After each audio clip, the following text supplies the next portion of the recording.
ప్రభువునందు ప్రియులారా, మీ అందరికీ ప్రభు అయిన యేసుక్రీస్తు నామమున శుభములు. సప్త సోపాన సందేశాలు అనే శీర్షికకు మరొక్కసారి మిమ్మల్ని అందరినీ ప్రేమతో ఆహ్వానించుచున్నాను. నేటి సప్త సోపాన సందేశము, దేవుడు దేనికి ఆధారమై ఉన్నాడు. ఆధారము అంటే ఏదైనా ఒక వస్తువు లేదా ఒక కట్టడం నిలబడటానికి అవసరమైన పునాది. దీనిని సపోర్ట్ అని, ప్రూఫ్ అని, ఎవిడెన్స్ అని, షెల్టర్ అని అంటారు. యేసుక్రీస్తు సమస్తమునకు ఆధారమని కొలసీలకు రాసిన పత్రిక 1వ అధ్యాయం 17వ వచనం తెలియచేస్తున్నది. చాలా మంది వెండి బంగారాలను ఆధారం చేసుకుంటారు, కానీ యోబు నేను సువర్ణమును ఆధారము చేసుకొనలేదు అని యోబు గ్రంథం 31:24లో సాక్ష్యం చెప్తుంటే, కీర్తనాకారుడైన దావీదు గర్భవాసినైనది మొదలుకొని నాకు ఆధారం నీవే అని ప్రభువును కీర్తిస్తున్నాడు.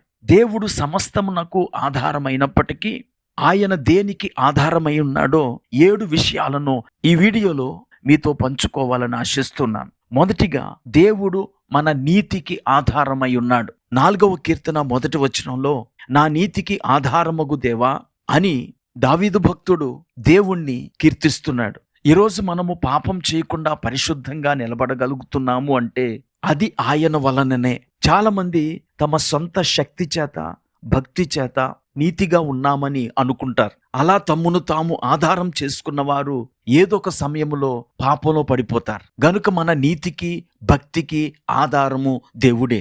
రెండవదిగా, జ్ఞాన వివేకములకు ఆయనే ఆధారం. ఈ లోకములో మనకు గుర్తింపునిచ్చేది, విజయాన్నిచ్చేది జ్ఞానమే.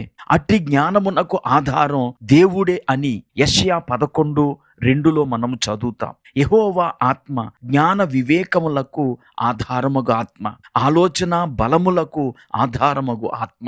బైబిల్ గ్రంథంలో ఎంతో మందికి దేవుడు జ్ఞానం ఇచ్చినట్లుగా మనం చూస్తాం. సొలొమోనుకు జ్ఞానము దేవుడే ఇచ్చాడు. షద్రకు, మేషకు, అబేద్నెగో, దానియేలు అను వారికి సకల శాస్త్ర ప్రావీణ్యతను దేవుడిచ్చాడు. గనుక ఈ లోకములో ఏ శాస్త్ర విజ్ఞానమునకైనా దేవుడే ఆధారం. గనుక పరీక్షలకు అటెండ్ అయ్యేవారు దేవుణ్ణి ఆధారం చేసుకున్నప్పుడు వారు పరీక్షలలో విజయం సాధిస్తారు. గనుక మన దేవుడు జ్ఞాన వివేకములకు ఆధారమైన దేవుడు. మూడవదిగా, రక్షణకు ఆధారం. కీర్తన 62:7 నా రక్షణకు, నా మహిమకు దేవుడే ఆధారం. రక్షణ అంటే పాపము నుండి విమోచన.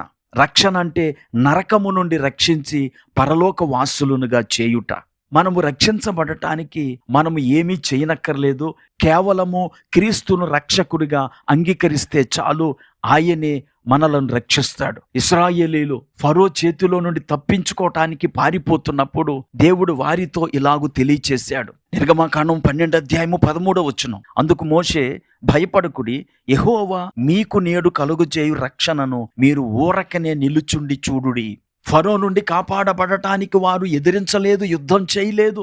ఎర్ర సముద్రాన్ని 2గా చీల్చి ఫరో చేతికి అంకకుండా దేవుడు వారిని కాపాడాడు. యెషయా గ్రంథం 12:2 వచనంలో ఇదిగో నా రక్షణకు కారణభూతుడగు దేవుడు అని దేవుని గూర్చి కొనియాడుతున్నాడు. 4వదిగా, నిరీక్షణకు ఆధారం. ప్రియులారా, మన జీవితంలో అద్భుతాలు పొందుకోవటానికి మనకు నిరీక్షణ అవసరం. అబ్రాహాము దేవుడు దయచేసిన వాగ్దానము కొరకు నిరీక్షించాడు. అయితే ఆ నిరీక్షణను కలిగించింది కూడా దేవుని వాక్యమే.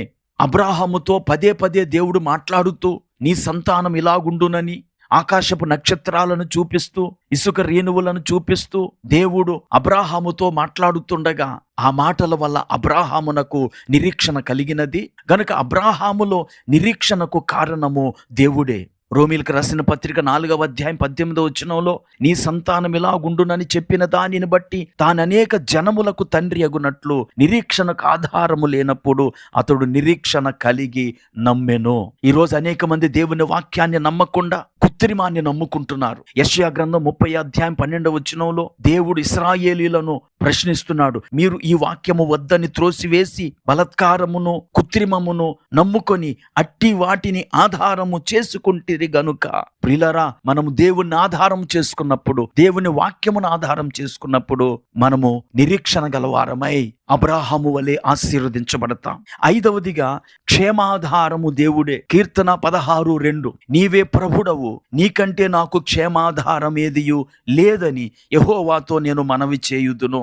ప్రియులారా, ఈరోజు మనం ఎక్కడున్నా క్షేమంగా ఉండాలని కోరుకుంటూ ఉంటాం. ఆఫీసులో పనిచేసేటప్పుడు అక్కడ క్షేమము ఉండాలని, ఫ్యాక్టరీలో పనిచేసిన అక్కడ క్షేమం ఉండాలని, లేక గల్ఫ్ దేశాల్లో పనిచేసిన అక్కడ క్షేమముగా ఉండాలని కోరుకుంటూ ఉంటాం. అయితే మనము దేవుణ్ణి ఆశ్రయించినప్పుడు దేవుడే మనకు క్షేమాధారం. ఆయనే మనలను కాచి కాపాడువాడు. నీ కుడి ప్రక్కన ఆయన నీకు నీడగా ఉండునని దేవుని వాక్యము తెలియచేస్తుంది. కోడి తన పిల్లలను కాచే విధంగా దేవుడు మనలను కాపాడి క్షేమస్థితిని కలిగిస్తాడు. ఆరవదిగా, దేవుడు మన పట్టుకొమ్మ.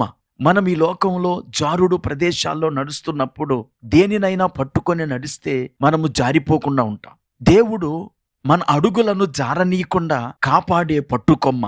సామెతల గ్రంథం 3వ అధ్యాయము 26వ వచనంలో, యెహోవా నీకు ఆధారమగును, నీ కాలు చిక్కబడకుండునట్లు ఆయన నిన్ను కాపాడును అని సొలొమోను తెలియచేస్తున్నాడు. అనగా మానవులు మనలను చిక్కించుకోవాలని ప్రయత్నం చేసినప్పుడు, మనకు వ్యతిరేకంగా కుట్రలు పన్నినప్పుడు మన దేవుడు మనకు ఆధారమై వారి వశమున పడకుండా మనల్ని కాపాడతాడు. గనుక జారుడు ప్రదేశాల్లో పట్టుకొమ్మ వలె దేవుడు ఈ పాపలోకములో మనుష్యుల చేతికి చిక్కకుండా ఆయన మనకు ఆధారమై ఉంటాడు. ఏడవదిగా, మన ప్రభువు జీవాధారమై ఉన్నాడు. యోబు గ్రంథం 12వ అధ్యాయము 10వ వచనంలో, జీవరాశుల ప్రాణమును మనుషులందరి ఆత్మలను ఆయన వశమున ఉన్నవి కదా. ప్రియులారా, దేవుని సెలవు లేకపోతే మనము జీవించలేము. మన జీవమునకు డబ్బు ఆధారం కాదు. లూకాసు వార్త 12వ అధ్యాయము 15వ వచనంలో, ఒకని కలిమి విస్తరించుట వాని జీవమునకు మూలము కాదు అని యేసు ప్రభువారు స్వయంగా తెలియచేస్తారు. కనుక నాకు డబ్బు ఉంది, నేను ఎక్కువ కాలం బ్రతకగలను, నాకు చదువు ఉంది, నేను ఎక్కువ కాలం బ్రతకగలను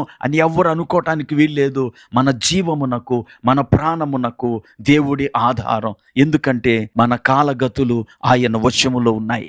ఈ మాటలు వింటున్న నా ప్రియ స్నేహితుడా, సోదరి, దేవుణ్ణి ఆధారం చేసుకోండి. స్వబుద్ధిని ఆధారం చేసుకోనకండి. మనుషులను, డబ్బును ఆధారం చేసుకోకండి. దేవుడి మీద నిరీక్షణ కలిగి ఉండండి. దేవుడే మిమ్ములను క్షేమముగా నడిపించి ఆశీర్వదిస్తాడు. ప్రార్థన చేసుకుందాం. కృపా కనికరము కలిగిన మా తండ్రి, నీకు వందనాలు. మీరు దేనికి ఆధారమై ఉన్నారో కొన్ని విషయాలను మేము ధ్యానం చేశాం. విన్న వీక్షకులందరూ నిన్ను ఆధారం చేసుకొని క్షేమముగా, సురక్షితముగా, నీతిగా ఉండుట కృప చూపమని యేసుక్రీస్తు నామమున ప్రార్థించి వేడుకుంటున్నాము. ఆమేన్.